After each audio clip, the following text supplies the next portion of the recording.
sa atong kaubanan karon nga mamayag sa nakatawo nga Tibig Television inyo makita kung padugan may gala Rudy Rakas.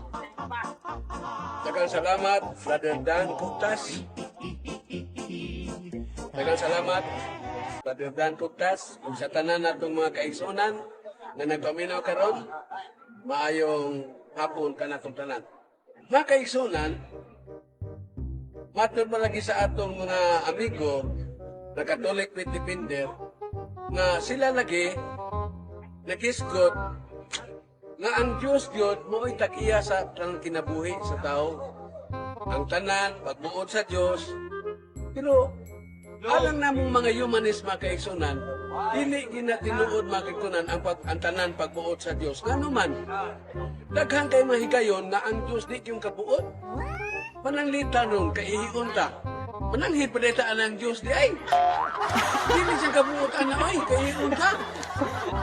Maubita mga kaigsunan, kung dili pala nagawa ng ako, kung samang gyuday ng Diyos.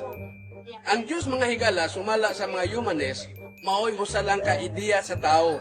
Ang tao, maoy kamugna sa Diyos, pinaagi sa iyang hunahuna.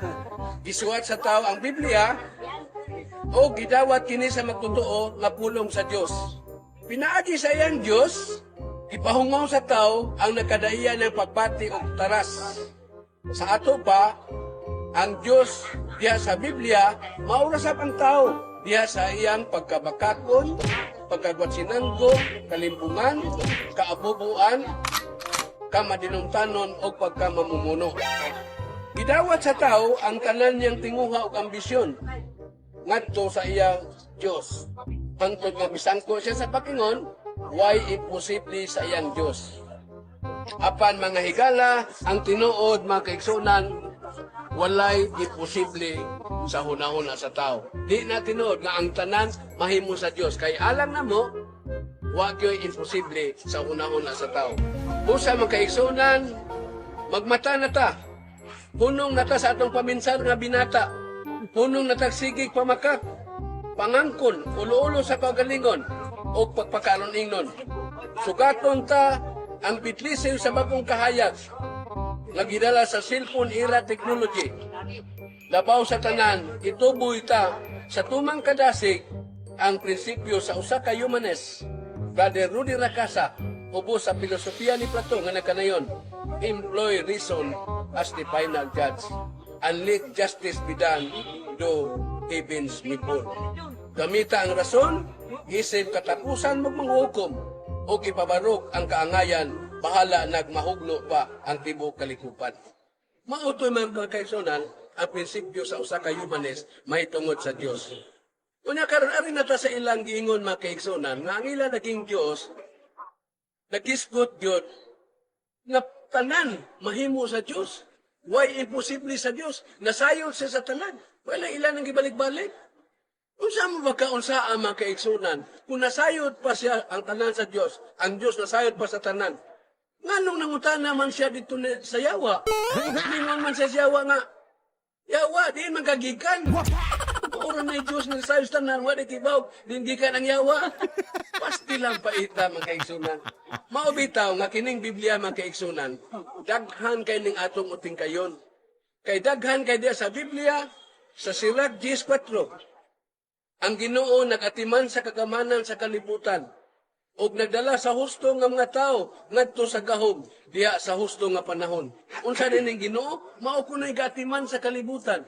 Nya nakagubot ang China ug ang Pilipinas, ningon lang wa kay Ginoong nito nga. Usa man siya man kay magatiman aning kagamanan.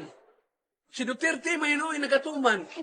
Pag ingon sa sukos Ginoo man kay igsunan, ningon si ang Ginoo, nan karon sa ako mga kaaway nga dili gusto ako maghari kanila, dad sila sa akong atubangan ug pamatyan ninyo. Si Duterte ray nagatuman, kini sila mahadlok man manago mga pare. Yung pare wa mami katungod pagpatay, ang Ginoo ra nga nganong las Duterte lagi sige lang nang patay. Paubitan ni mga Sa sintos na pina. Kaya 700 na kapin. Ipatay sa udlas usa ka buwan. Kabuan. So, ginigan ang napataya. Kunya, moingon mo nga, Di na sugo sa Diyos, sugo na sa Diyos ay. Jeremias 25:31. Niingon ang Diyos, patyan ninyo ang mga dautan. Ipapatay ang mga dautan.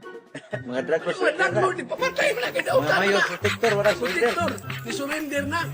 Pero ang nibuog ko mga kaigsunan, ang ni-surrender mga kaigsunan, Mga Kristiyanos. ang mga Kristiyano sinoon, mga members of Moses Ablab, pasti lang delikaduha. Ang isurrenderan na ba? Uy, Ginoo. Ang way mga Ginoo. Basta nga, nahibong na kuaning naunsa naman itong kinabuhi. Ang gingon sa Biblia, kinahanglan ang tanan magtahod sa mapunuan sa lungsod, Roma 13:1, kay walay pamunuan nga dili tinugutan sa Dios.